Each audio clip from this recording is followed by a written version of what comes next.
It was a warm summer day. A mother duck had her nest hidden in the long grass, safe from weasels and the fox. She sat on her eggs, waiting for the eggs to hatch. Finally, the eggs hatched, with a pop and peep, peep. Bunch of golden ducklings appeared. The mother duck was so happy to see her ducklings. But the largest egg in the nest was still there. The mother duck didn't remember laying such a huge egg. Suddenly the large egg cracked open. The baby bird was big, gray and ugly. He had huge feet and a broad beak and didn't look like a duckling. Other ducklings don't like him as he was ugly. A few days later the mother duck took her ducklings for a swim. The big gray duckling also joined other ducklings.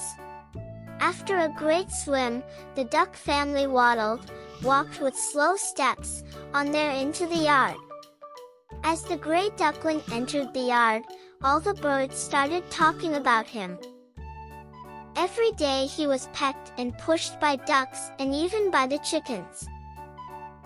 One day the poor ugly duckling couldn't take it anymore, so he ran far away from his home. At last, he ended up in a swamp where only wild ducks lived. The wild ducks told him, "You're an ugly fellow, you cannot stay here, go away."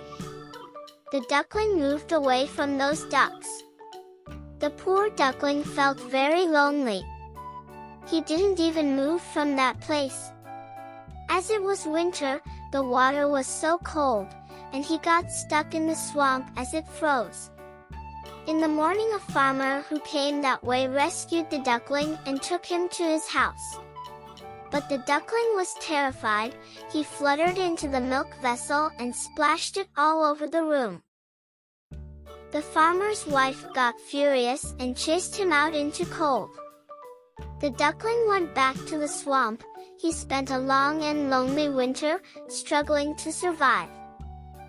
At last, the snow melted away. It was spring and the duckling was big and stronger than before. He flew high in the air, and he landed by a lovely lake surrounded by magnificent, white and graceful swans. The ugly duckling thought that if the swans see him they will also make fun of his appearance. He was ashamed of himself and bowed his head low. When he bent his head, he saw his reflection in the water and was astonished. His ugly feathers were now snowy white. His neck was curved and slender.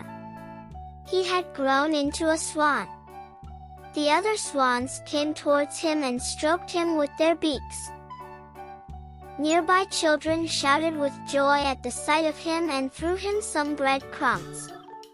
He felt very happy to be with his friends.